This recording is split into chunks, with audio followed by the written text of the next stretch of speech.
This week, one of NVIDIA's most powerful graphics cards got $4,685 more expensive, overnight. No new model, no press release. The same card you could buy a year ago quietly relisted 55% higher, and then it sold out. This is the story of how one price tag broke a 16-year pattern and what it tells us about the real cost of the AI boom. The card is the RTX PRO 6000 Blackwell, a professional powerhouse built for AI labs and studios.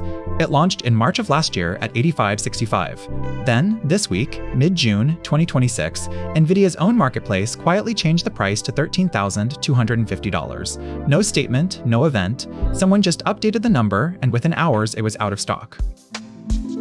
Here's what makes this so strange. The chip didn't change. The card is physically identical to the one from a year ago. What changed was the memory. This board carries 96 gigabytes of GDDR7, one of the largest memory pools ever put on a graphics card, and right now, the entire world is running short on exactly that. So why is memory suddenly so scarce? One answer: AI. Training and running modern AI models takes staggering amounts of high-speed memory, and the companies building data centers are buying every chip they can get their hands on. Memory makers have shifted their factories toward the most profitable AI memory they can sell, and everything else, including the GDDR inside graphics cards, is left fighting over what remains. And no card is more exposed than this one. 96 gigabytes is an enormous amount of memory to put on a single board, so when the price of that memory spikes, the cost of building this exact card spikes right along with it, far more than for an ordinary GPU. The silicon stood still. The memory bill is what exploded. To really see how unusual this is, you have to step back. Because this card isn't a one-off, it's the latest in a 16-year line. NVIDIA's top workstation GPU rebuilt one generation at a time. So let's put all of them on a single timeline, by launch price, and watch what happens. We start in 2010 with the Quadro 6000. Cards like this were never meant for gamers.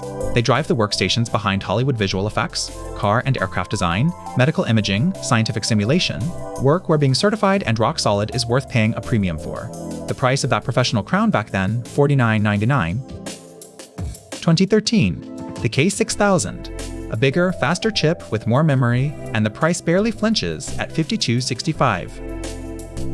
2015, the M6000 lands right back where the line started, about $5,000. 2 more generations, and the price is basically flat. 2016, the P6000 nudges up to $59.99. More power every single time, but the price is still circling the same number it has for years. 2018, the Quadro RTX 6000 brings real-time ray tracing to the workstation, and something quieter happens too. Cards like this start becoming the machines researchers use to train early artificial intelligence. The price, $62.99, and this is the last card to ever wear the Quadro name. So step back and look at that whole first stretch, a full decade, 5 generations, and the price barely moves, somewhere between $5,000 and $6,000 year after year after year. Stable, predictable.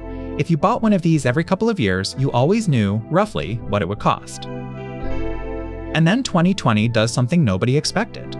The new flagship drops the Quadro name entirely. It's just the RTX A6000 now, and it launches at $4650, cheaper than the card before it, with double the memory. So let's kill a myth right here. These cards do not simply get more expensive every year. For a whole decade, the price was flat, and here it actually fell. 2022. The RTX 6000 Ada climbs to $6,800, higher, but still inside the same range this card has lived in for its entire life. Nothing here prepares you for what comes next. 2025, another rename, now it's the RTX PRO 6000 Blackwell, and a new record price, $8565. The most expensive yet, sure, but only by a single step up the ladder. Remember that number, it did not last the year. Because here is where we are now. The exact same card, 15 months later, $13,250. In one move, the price jumped more than the previous 4 generations of increases combined. Look at the shape of that line. For 16 years, a gentle drift, then a cliff, straight up. That is not a trend. That is a break. And before you say it, no, this isn't just inflation. Take that 2010 card, the $49.99 one, and adjust it into today's dollars. It comes out around $7,500. Today's card costs nearly twice that. The surge is real. It sits far above what its own history, even adjusted, says it should. Now, you might think this is only a problem for AI labs buying $13,000 cards. It isn't. The same memory crisis is hitting the graphics cards inside ordinary gaming computers. NVIDIA's top gaming card, the RTX 5090, launched at $2,000 and has been selling for closer to $3,600. Same cause. Same year. And it goes well beyond graphics cards. The memory in your computer, the RAM, the SSD, is made in the same factories by the same handful of companies. As they chase AI demand, the price of ordinary memory has been climbing too. If it stores data, it's caught up in this. Which leaves us with an uncomfortable idea.